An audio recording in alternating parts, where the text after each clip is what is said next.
Hello বন্ধুরা, তোমরা কি জানো যে একটি উঁচু টাওয়ার বা একটা নারকেল গাছের উচ্চতা কত সেটা আমরা মাটিতে দাঁড়িয়েই মেজার করতে পারি? অথবা একটি ঘুড়ি মাটি থেকে ঠিক কতটা উঁচুতে উঠছে সেটিও আমরা মাটিতে দাঁড়িয়েই ইজিলি ক্যালকুলেট করতে পারি। শুনতে অবাক লাগলেও গণিতেরই একটি শাখা ব্যবহার করে এগুলি বের করা সম্ভব, আর সেই শাখাটির নাম হচ্ছে ত্রিকোণমিতি। আজকে আমরা তোমাদের ক্লাস 10-এর গণিত বইয়ের ত্রিকোণমিতির কোণের পরিমাপ চ্যাপ্টারের সম্পূর্ণ কনসেপ্ট দেখবো, তাই সম্পূর্ণ ভিডিওটা স্কিপ না করে অবশ্যই দেখবে। তো চ্যাপ্টার শুরু করার আগে একটা কথা বলি। ত্রিকোণমিতি কথাটি আসছে গ্রিক শব্দ ট্রাই, যার অর্থ বাংলায় তিন, গণ মানে কোণ, আর মিট্রন,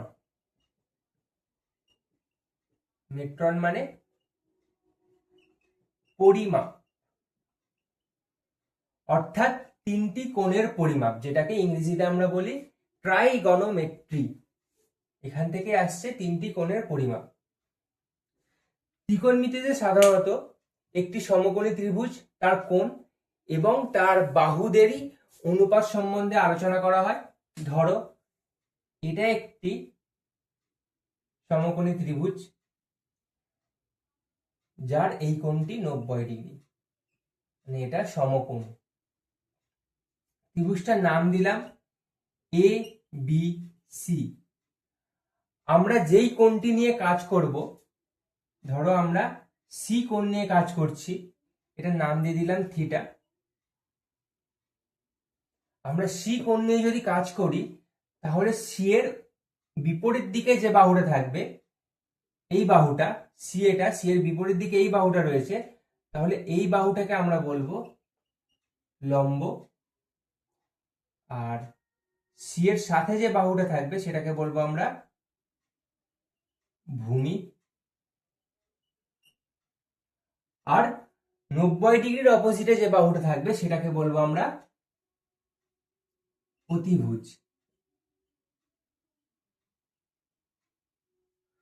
অতিভুজ সবসময় 90 ডিগ্রির অপোজিটটাই হবে।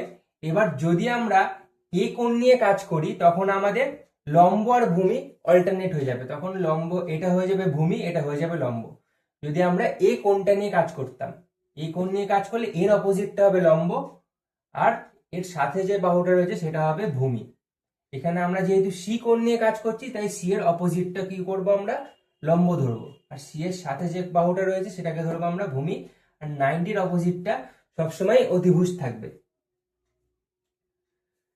ত্রিকোণমিতি এইগুলোকে ইউজ করে, এই লম্ব ভূমি অতিভুজকে ইউজ করে টোটাল 6টা ত্রিকোণমিতি রেশিও রয়েছে। 1 নম্বর রেশিও কি, সাইন থিটা। যেহেতু এই কোণটাকে আমরা থিটা ধরেছি তাই সাইন থিটা ইকুয়াল টু কি বলবো, লম্ব বাই অতিভুজ। সাইন থিটা ইকুয়াল টু লম্ব বাই অতি লিখে দিলাম শর্টে। তারপরে আর একটা রেশিও কি, কস থিটা। কস থিটা কি, ভূমি বাই অতিভুজ। এটা থিটা তাই এটা ভূমি, আর এটা অতিভুজ, ভূমি বাই অতিভুজ, ভূমি বাই অতি। এরপরে আসছে ট্যান থিটা।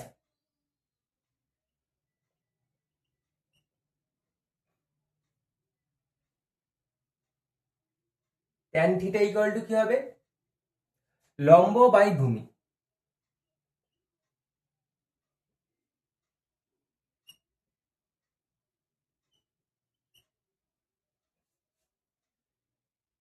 এইবারে যদি আমরা এটার অনন্যক নিয়ে নিই, মানে সাইন থিটার অনন্যক নিয়ে নিই, তাহলে কি হবে, টোটালটা যদি অনন্যক নিই আমরা, কি হবে, এটা অতিভুজ বাই লম্ব হয়ে যাবে। এটা লম্ব বাই অতিভুজ আছে, তাহলে এটা কি হয়ে যাবে, অতিভুজ বাই লম্ব।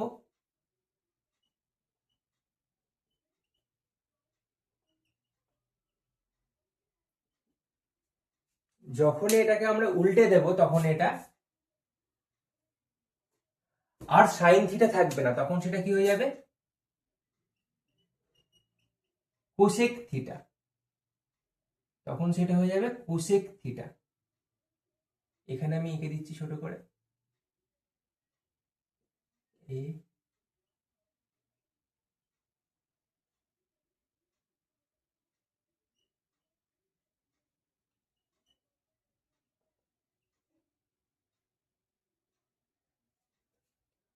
সেম ভাবে যদি আমরা এটাকে উল্টে দিই, যদি এটা আমরা অতিভুজ বাই ভূমি করে দিই, অতি বাই ভূমি, তখন এটা কসটা আর কস থাকবে না, সেটা হয়ে যাবে কি সেক থিটা। আর যদি আমরা এটাকে উল্টে দিই, ভূমি বাই লম্ব করে দিই,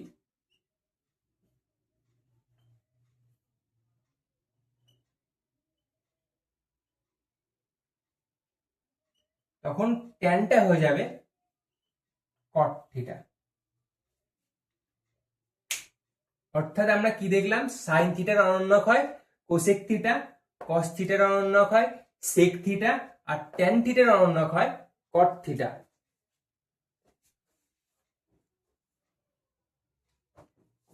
লিখে নিই কি কি দেখলাম আমরা এখানে। সাইন থিটা ইকাল টু হয় 1 by cosec theta,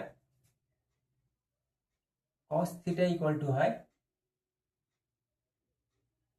1 by sec theta, আর ট্যান থিটা ইকুয়াল টু হয় 1 বাই কট থিটা।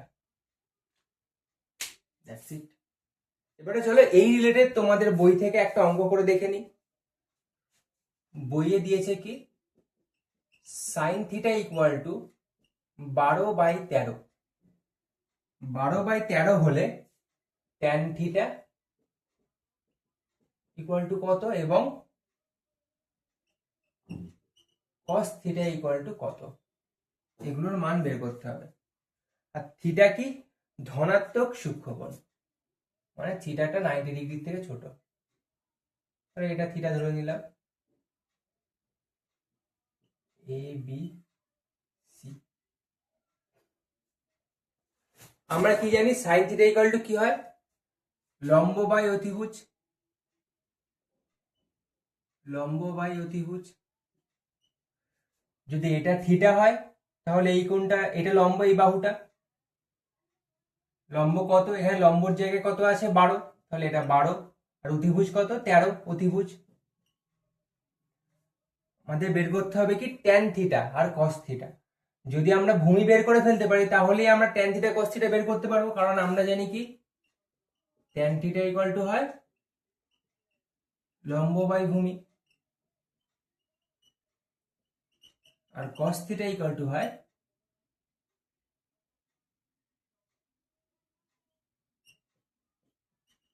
ভূমি বাই অতিভুজ। তাহলে ভূমিটা বের করাটাই আমাদের মেন কাজ।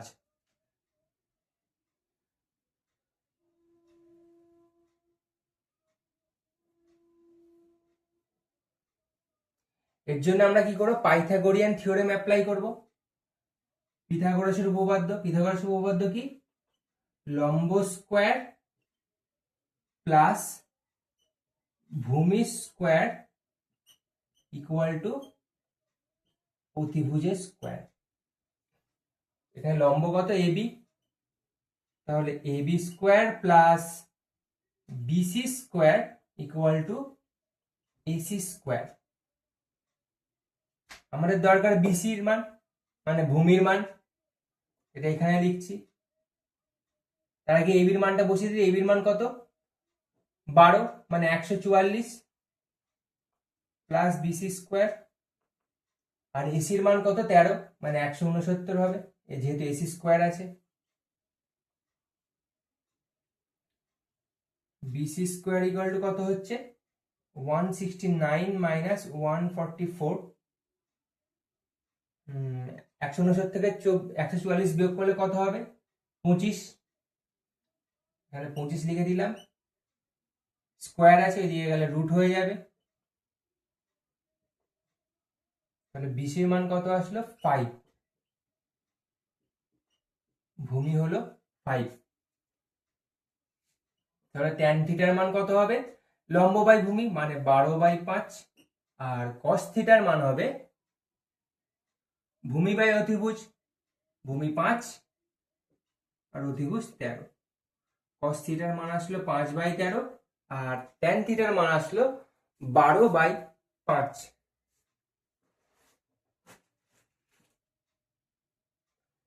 আরো একটা অঙ্ক করে দেখিনি।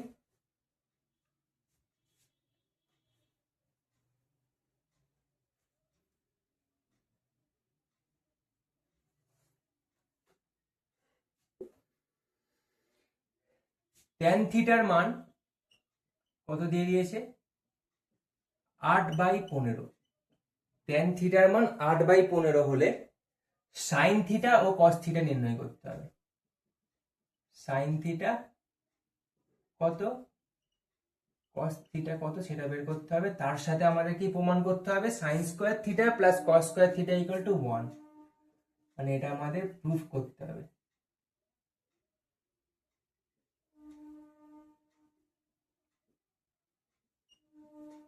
Sine square theta plus cos square theta equal two 1। এখানে কি দেওয়া আছে, ট্যান থিটার মান দেওয়া আছে, থিটা ধনাত্মক সূক্ষ্মকোণ, এটা ধরে নিলাম থিটা, এটা 90 ডিগ্রি, এটা ত্রিভুজ A B C. Tan theta মানে কি জানি আমরা, লম্ব বাই ভূমি, লম্ব এটা, তাই এটা 8, আর ভূমি কত, এটা ভূমি দিয়েছে কত 5, 15, লম্ব বাই ভূমি। তাহলে সাইন থিটা বের করার জন্য কি করতে হবে, আমাদের অধিভুজ বের করতে হবে।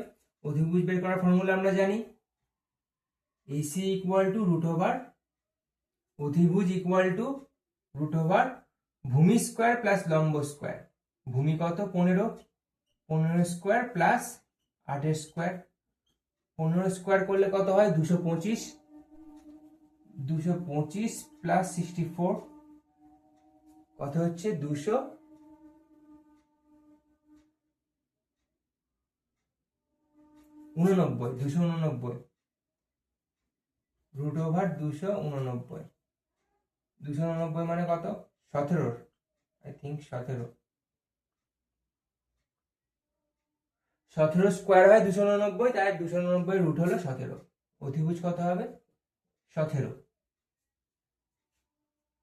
তাহলে আমরা পেয়ে গেলাম সাইন থিটার মান কত হবে। সাইন থিটা মানে আমরা কি জানি, লম্ব বাই অতিভুজ, লম্ব কত 8, অতিভুজ কত 17, আর কস থিটা মানে কি ভূমি বাই অতিভুজ, তাহলে এটা কি হবে 15/17। আমাদের কি আবার কি দেখাতে হবে, sine square theta plus cos square থিটার মান যেটা আসবে সেটা 1 আসছে সেটা দেখাতে হবে। তো sine square theta plus cos square theta আমরা বের করে ফেলি।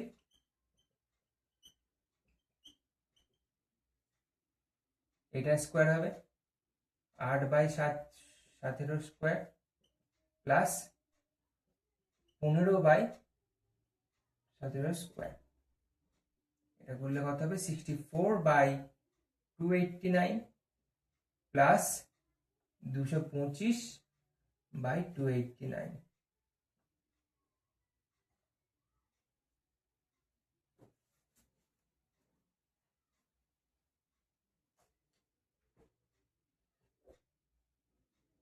এই দুটো যোগ করলে নিচে 289 হবে, 64 প্লাস 225,